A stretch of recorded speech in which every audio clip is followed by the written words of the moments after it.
పోయి మహర్షి కాళ్ళ మీద పడ్డాడు. ఇప్పుడు మీరు నన్ను మాట అడగచ్చు ఏంటంటే, అంటే మరి పాపం ఆ పాటి దానికి ఏదో బుద్ధి చెప్పాలి కానీ అలా బొత్తిగా శాపం ఇచ్చేయడం ఏమిటండి అంటే, మీరు జ్ఞాపకం పెట్టుకోండి, శాపం ఎప్పుడూ కూడా అనుగ్రహము. శాపవాక్కు అందరూ శాపానుగ్రహము అంటారు. దాని చేత మార్పు తీసుకొస్తారు తప్ప అలాగే పడి ఉండు అని అనరు. ఆ బాధ తెలిస్తే ఆ తరువాతి కాలంలో ఏమవుతాడంటే ఇంకెప్పుడు ఇటువంటి తప్పు పని చేయకుండా లోకానికి ఉపకారం చేస్తాడు. ఇక లోకోపకారం మొదలు పెడతాడు. అవతల వాడి బాధ తన బాధగా స్వీకరించి అవతల వాడికి మాట సాయమో చేతి సాయమో ఏదో ఒక సాయం మొదలు పెడతాడు. ఈ ప్రవృత్తి ఎక్కడ రావాలంటే లోపల దిద్దుబాటు జరగాలి. లోపల దిద్దుబాటు జరగాలి అంటే కొంతకాలం కష్టపడాలి, తప్పదు. ఏళ్ళనాటి శని జాతకంలోకి వచ్చిందనుకోండి, ఎందుకు భయపడతారు? ఆయన కష్టపెడతాడు. శనైహి శనైహి చరహ, మెల్లమెల్లగా వెడుతూ కష్టపెడతాడు. కానీ ఆ కష్టపెట్టడం వల్ల ఏమవుతుందో తెలుసా అండి, గొప్ప పరిణతి వస్తుంది, గొప్ప అనుభవం వస్తుంది. తరువాతి కాలంలో ఆయన కీర్తికి కారణమవుతుంది. అందుకే ఏలినాటి శని ఎప్పుడూ దూషించకూడదు. మీరు ఆయన్ని నమస్కారం చేసి ప్రార్థన చేస్తే ఆయన దాన్ని ఇంకొకలా మారుస్తాడు. ప్రతిరోజు తిరగవలసిన దాన్ని గుడి చుట్టూ తిరగడంగా మారుస్తాడు భక్తి ఇచ్చి. కాబట్టి ఇప్పుడు శాపానుగ్రహం ఎందుకు ఇస్తారు? మార్పు తీసుకురావడం కోసం ఇస్తారు. వెంటనే తనకు అర్థమైంది, అయ్య బాబోయ్ ఇలా ఉండడమా. పడ్డాడు మహర్షి కాళ్ళ మీద. ఇప్పుడు పడి అన్నాడు, ఇప్పుడు నాకు ఈ శాప విమోచనం అని అడిగాడు. అయితే మారావు కదా, ఇప్పుడే అన్నారు అనుకోండి, ఆ బుద్ధి మళ్ళీ మారిపోతుంది. అందులో ఆ బాధ ఏమిటో తెలియాలి. ఆయన అన్నాడు, యదాచిత్వా భుజౌ రామ త్వాం దహే ద్విజనే వనే తదాత్వం ప్రాప్స్యసే రూపం స్వమేవ విపులం శుభం. నీవు అరణ్యంలో పడి ఉండి ప్రాణుల్ని తింటుంటే ఒకానొకప్పుడు రామచంద్రమూర్తి అరణ్యంలోకి వచ్చి నీ భుజములను తెగనరుకుతారు. ఆ తెగనరికి అరణ్యంలో నిన్ను కాల్చేస్తారు. ఎందుకంటే ఆ ప్రాణి అలా ఉండిపోవడానికి వీల్లేదుగా, కాల్చబడాలి. సంస్కారం రాముడి దగ్గర ఉన్న గొప్పతనం అదే. మీతో నేను మనవి చేశా. అంత్యేష్టి సంస్కారం చేస్తాడు ఆయన. ప్రాణిని కాల్చేస్తాడు. అంటే చనిపోయినటువంటి ప్రాణిని అలా వదిలిపెట్టి వెళ్ళిపోడు, దానికి అంత్యేష్టి చేస్తాడు. పొద్దున్నే భోజనం చేస్తూ గోపాలకృష్ణ గారు నేను దాని గురించే కాసేపు ముచ్చటించాం. అలా ఎందుకు చేస్తాడండి రాముడు అని ఆయన ఏదో ప్రశ్న వేస్తే చెప్తున్నాను. ప్రతి ప్రాణికి కూడా దేవతలు ఆవహించి ఉంటారు. పాణి చెయ్యి ఉందనుకోండి, ఇంద్రుడు ఉంటాడు. వాక్కు అగ్నిహోత్రం ఉంటుంది. కన్ను సూర్యుడు ఉంటాడు. ఇప్పుడు మీరు విడిచిపెట్టి వెళ్ళిపోయారనుకోండి, విడగొట్టాలి మంత్రం చేత. విడగొట్టేసేసి, అంటే ప్రత్యేకించి మనుష్య శరీరానికి అయితే, మిగిలిన వాటికైతే ప్రాణ అపాన వ్యాన ఉదాన సమాన నాగ కూర్మ కృకర ధనంజయ దేవదత్తముల్లో ధనంజయ ఉన్న వాయువు చేసేస్తుంది. మనుష్య ప్రాణికి ఈ దేవతలందరినీ కూడా మంత్రభాగంతో విడతీసేస్తారు. విడతీసి మళ్ళీ ఈ శక్తుల్ని దేవతల్లో కలుపుతారు. కలిపి జడమైపోయి మిగిలిపోయినటువంటి దేహాన్ని అగ్ని యందు దహించేస్తారు. కాబట్టి అది సంస్కారం. అంత్యేష్టి సంస్కారం 16వ సంస్కారం.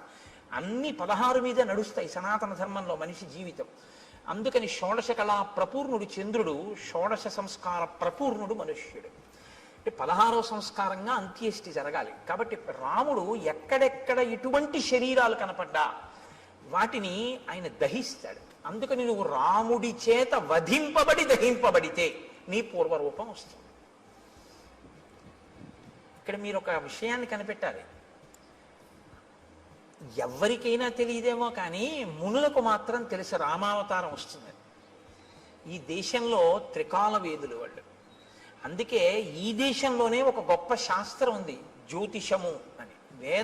వేద పురుషునికి జ్యోతిషము నేత్రస్థానంలో ఉంటుంది, వేదాంగము అని. అంటే ఇప్పుడు కళ్ళు లేనివాడు ఉన్నాడు అనుకోండి, మీరు గుళ్ళోకి తీసుకొచ్చి విగ్రహం దగ్గరికి తీసుకెళ్ళి ఇదిగో ముట్టుకో, ఇది గణపతి, ఇదిగో ఇలా ముట్టుకో తొండం అన్నారనుకోండి, ఆయన చూసి ఓహో అంటాడు.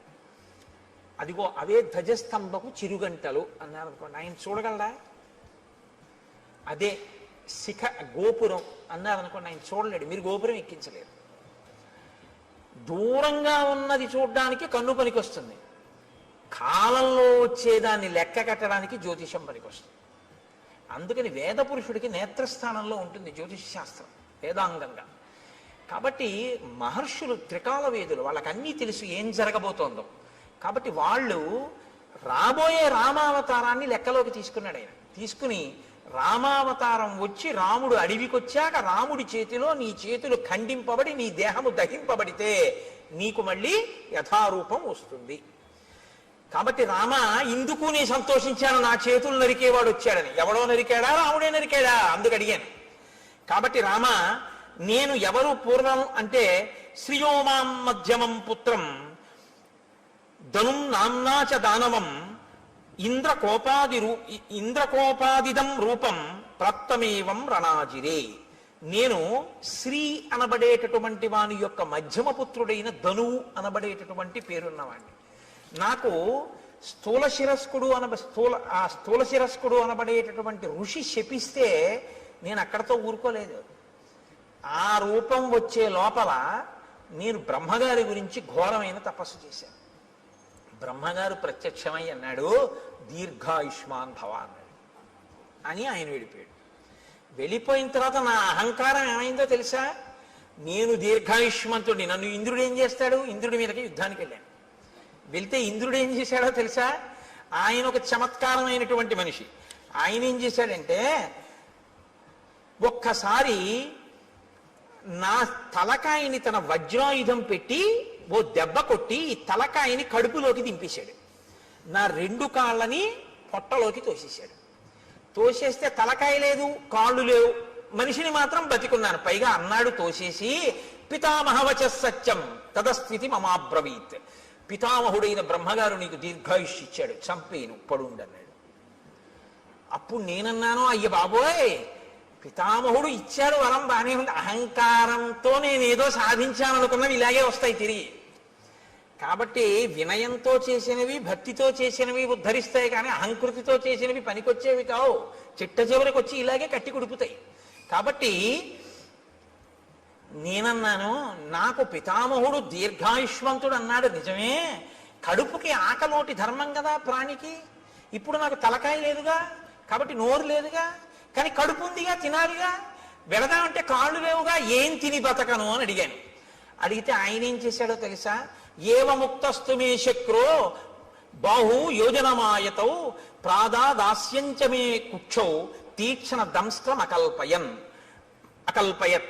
నాకు పెద్ద పెద్ద కోరలు పెట్టి, నా గుండెల దగ్గర కన్ను పెట్టి, నాకు యోజనమంత పొడుగైన చేతులిచ్చి, నువ్వు బతకవలసింది దీర్ఘాయుష్మంతుడవై బతికుండడానికే తప్ప అంతకన్నా ఎందుకురా నువ్వు బతికుండి నువ్వేం చేయాలి లోకానికి? అని నీ చేతులతో తడువుకు తింటుండు పడుండు అన్నాడు. అంటే దారుణమైన జన్మ ఏదో తెలుసా అండి? తినడానికి బతికే జన్మ కదండి. ఇప్పుడు అంతిమంగా తీర్పు ఎక్కడికి వచ్చింది? ఆయన దీర్ఘాయుష్మంతుడు దేనికి? తింటాడు, బతుకుతాడు. ఎందుకు బతుకుతాడు? తినడానికి బతుకుతాడు, అంతే. ఎక్కడికి వెళ్ళడం, ఏమీ చెయ్యడు. ఈశ్వరుడి గురించి ఏమీ తెలుసుకోక్కర్లేదు. ఓపిక ఉన్నా ఏమీ చేయక్కర్లేదు. ఓపిక ఉన్న రోజుల్లో భోగాలకి, పెద్దవాడైపోయిన తర్వాత ఉన్న ఓపిక ఎక్కడ పోతుందో అని ఈశ్వరుడి దగ్గరికి వెళ్ళడం. మీరు లోకం పోకడ ఎలా ఉంటుందో తెలుసా అండి? ఇప్పుడు ఎందుకండి అంటాడు. ఏమండి రామాయణానికి వెళ్ళొద్దాం ఏంటి అన్నాడు అనుకోండి ఎవడైనా. ఏంటండి ఇప్పటి నుంచి రామాయణం అవన్నీ? మరి ఎప్పుడండి అని మీరు అడిగారు అనుకోండి, రిటైర్ అయిపోయాక. రిటైర్ అయిపోయిన తర్వాత కూడా నువ్వు ఉంటావని ఎవరన్నా రాసిచ్చారా నీకు బాండ్ పేపరు? దంతంబుల్ పడనప్పుడే, తనువుయందు ఆరూఢియున్నప్పుడే, కాంతాసంగము రోజనప్పుడే, జరాక్రాంతంబు కానప్పుడే, వింతల్మేన చరించునప్పుడే, కురుల్ వెల్వెల్ల కానప్పుడే, చింతింపంబల మీ పదంబుజములం శ్రీకాళహస్తీశ్వర. ఇంకా నువ్వేం చేస్తావు? 60 ఏళ్ళు వచ్చేసి రిటైర్ అయిపోయిన తర్వాత అప్పుడు పూజపీఠ మీదకి వెళ్ళి కూర్చుని ఆ చెమ్యా అంటే నీకు తెలియదు. ఓ గుళ్ళోకి వెళ్ళి మంత్రపుష్పానికి ముందు నీళ్ళు వస్తే తీర్థం కింద గుచ్చేసుకుంటూ ఉంటాడు లోపలికి. ఎందుకంటే మంత్రపుష్పం ముందు చేయగడుక్కోమని వేశారు చేతిలో, ఆయనకి తెలియదు.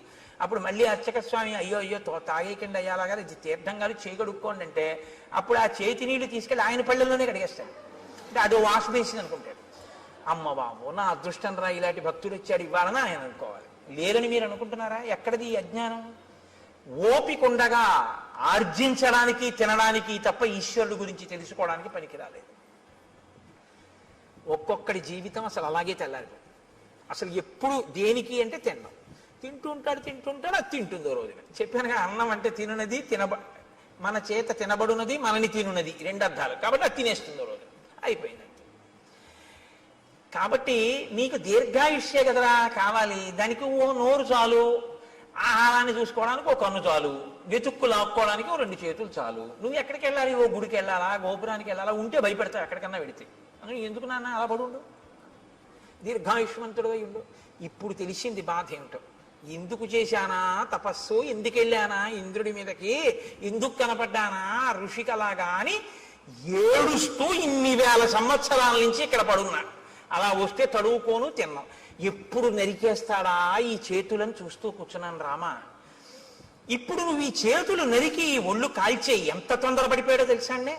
సూర్యాస్తమయం అయిపోతోంది, అలిసిపోయిన రథాలతో వెళ్ళిపోతున్నాడు సూర్యుడు. సూర్యాస్తమయం అయితే కాల్చవు నువ్వు, ధర్మం. రామచంద్రమూర్తి చెయ్యడు అంచేసి సూర్యాస్తమయం అయితే. కాబట్టి అవ్వకుండా తొందరగా నన్ను ఒక గొయ్యి తీయించి అందులో పడేసి భూమి మీద పడుకోబెట్టి అంటించడానికి ఏం కుదరదు, అంత పెద్ద రాక్షసాకారం అది. ఇప్పుడు గోతిలో పారేసి దాని నిండా కట్టెలు పారేసి అగ్నిహోత్రం వెలిగించేస్తే నేనేం తొందరగా కాలుతాను అనుకుంటున్నావా? కదలిక లేదు కదండి, ఫ్యాట్ ఎలా డైల్యూట్ అవుతుంది. కాబట్టి ఒళ్ళంతా నీతి ముద్దలా కొవ్వు పట్టేసింది. ఇప్పుడు కొవ్వు పట్టాన కాలదు, అది అలా కాలుతూనే ఉంటుంది. అందుకే కొవ్వొత్తి తొందరగా కాలిపోతున్నాయండి. దీపారాధనలో ఒత్తి కాలిపోయినట్టు కాదు, అలా కొవ్వు కరుగుతూ కరుగుతూ దీపం అలా కిందకు వస్తూ వస్తూ ఉంటుంది. ఆ కొవ్వంతా కాలాలి. కాబట్టి రామ చాలాసేపు పడుతుంది నా ఒళ్ళు కాలిపోవడానికి. అందుకని తొందరగా ఓ గొయ్యి తవ్వించి తోసేసి కాల్చేయి. నాకు ఇప్పుడు ఈ శరీరంతో ఉంటే స్మృతి ఉండదు. నా అసలు శరీరం నాకు వచ్చేస్తే నాకు దివ్య స్మృతి కలుగుతుంది, ఎక్కడ ఏం జరిగిందో తెలుసుకోగలను. అప్పుడు నీ భార్యను ఎవరపహరించారో నేను చెప్తాను, నీకు నేను ఆ సాయం చేస్తాను. ఇత పూర్వం ఎప్పుడైనా అన్నాడండి ఇలాంటి మాటలు? ఎవడన్నా మంచిగా ఉంటే వాడిని బాధ పెట్టాడు. ఇప్పుడు అవతల వాడి బాధలో ఆ శరీరం వస్తే వెంటనే నీకో మాట సాయం చేస్తానంటున్నాడు. ఈ మార్పు కోసం శాపానుగ్రహం ఇస్తాడు. మీరు బాగా పట్టుకుంటే ఋషులు ఏదో తపస్సు ఉంది కదా అని శాపవాక్కు విడిచిపెట్టరు, వాళ్ళ తపస్సు పోతుంది. పోన్లేరా ఒకరిని మార్చాను, ఇప్పుడు ఆయన పనికొచ్చాడు. అందుకని ఇప్పుడు ఏమయ్యాడు? కబంధ మహాత్మనః.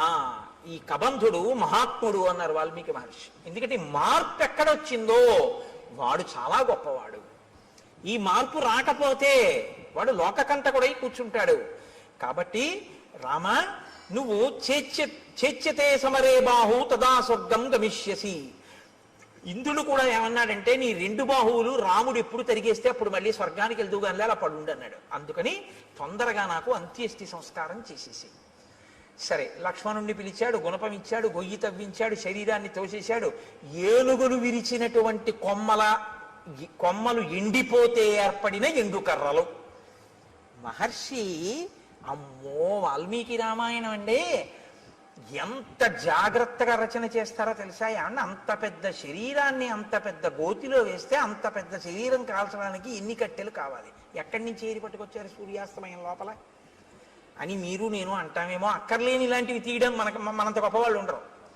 కాబట్టి ఏనుగుల గుంపులు తిరుగుతాయి అక్కడ. వాటి పని ఏమిటంటే వాటికి తొండం ఖాళీగా ఉండదు, కొమ్మలు విరిచేస్తుంటాయి.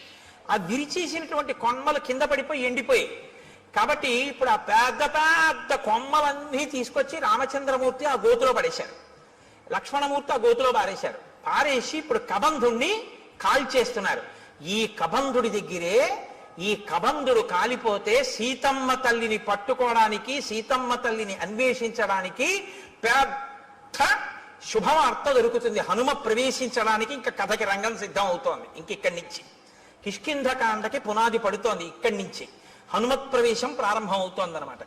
కాబట్టి ఇప్పుడు నాయన నువ్వు నా శరీరాన్ని అంటించేయి. ఇప్పుడు ఆ ఏనుగులు విరిచేసినటువంటి ఎండిపోయిన కొమ్మలు తెచ్చి గోతిలో పడేసి అంటించేశారు ఆ శరీరాన్ని. అంటించేస్తే మెల్లమెల్లగా కాలింది అన్నారు. కొవ్వు పట్టి ఉంది కదండి. అప్పుడు కూడా హ్యూమన్ ఎనాటమీ బాగా తెలుసు అనమాట. అంటే కదలకుండా ఎక్కువ తినేస్తే కొవ్వు పట్టేస్తుంది. వాడు దీర్ఘాయుష్మంతుడు కాబట్టి హార్ట్ బ్లాక్ లేదు వాడికి. కాబట్టి ఆయనలోంచి ఇప్పుడు ఒక దివ్యమైనటువంటి స్వరూపం ఒకటి బయటికి వచ్చింది. తతశ్చితాయా వేగేన భాస్వరో విమలాంబర ఉత్పపాతాశు సంహృష్ట సర్వ ప్రత్యంగభూషణ విమానే భాస్వరే తిష్టన్ హంసయుక్తే శస్కరే ప్రభయాచ మహాతేజ దిశో దశ విరాజయన్. దశ దిశలు వెలిగిపోయేటట్టుగా హంసలు పూంచినటువంటి రథం మీద తెల్లటి వస్త్రములు ధరించి అంగ ప్రత్యంగములన్నీ కూడా సువర్ణ మణిబయబోయినటువంటి భూషణముల చేత అలంకరింపబడినటువంటి వాడై వెలిగిపోతున్న పగిది ఒక్కసారి ఆ కబంధుడు మళ్ళీ పూర్వస్వరూపంతో ఆ రథంలో కూర్చుని కనపడ్డాడు. కనపడి ఒక్క క్షణం ఇలా కళ్ళు మూసుకుని ఆలోచించాడు. ఆలోచించి అన్నాడు, రామ నేను ఆలోచించగా మీకు కలిగినటువంటి కష్టానికి ఒక విషయం అర్థమవుతోంది. దశాభాగగతో హీన తం హి రామ సలక్ష్మణ యత్కృతే వ్యసనం ప్రాప్తం త్వయా దార ప్రదర్శనం. మీరు దుర్దశ యొక్క ఫలితాన్ని అనుభవిస్తున్నారు. అందుకే భార్య దూరం అయిపోయింది. మీ ఇద్దరికి జాడ తెలియట్లేదు. ఎంత నడుస్తున్నారో కూడా తెలియనంత దూరం నడిచి కష్టపడి వెతుకుతున్నారు. ఇప్పుడు ఇలా వెతికి తిరిగి ప్రయోజనం లేదు. మీకు సాయం చెయ్యగలిగిన మిత్రుడు ఒకడు కావాలి. ఒక గొప్ప మిత్రుడు. ఆయన ఎటువంటి వాడై ఉండాలి? ఆయన ఈ లోకమంతా తిరిగిన వాడై ఉండాలి. ఈ భూమండలం అంతా తిరిగిన వాడైతే ఎక్కడెక్కడ ఏమున్నాయో తెలిసిన వాడై ఉంటాడు. ఎందుకని? రావణుడు అన్నది ఒక్కటే తెలుసు తప్ప అతను ఎక్కడుంటాడో ఏమిటో నాకు తెలియదు అంటున్నావుగా, జటాయువు చెప్పాడని. ఆ రావణుడు ఎవరో, ఎక్కడుంటాడో, ఎలా పరిపాలిస్తాడో, ఎంతమంది రాక్షసులు ఉంటారో ఇవన్నీ తెలియాలంటే ఈ భూమండలం అంతా తిరిగిన వాడై ఉండాలి. అన్నీ తెలుసున్నవాడై ఉండాలి. ఎందుకు తిరిగాడన్న కారణం వేరు. ఇంద్రుడిగానికి కిష్కింధకాండలో అలా తిరిగిన వాడు ఉన్నాడు రామ. ఆయన గురించి చెప్తాను. ఆయనతో స్నేహం చేసుకో. అటువంటి మిత్రుణ్ణి సంపాదించావా, ఆ మిత్రుడి వలన నీకు సీతమ్మ జాడ దొరుకుతుంది.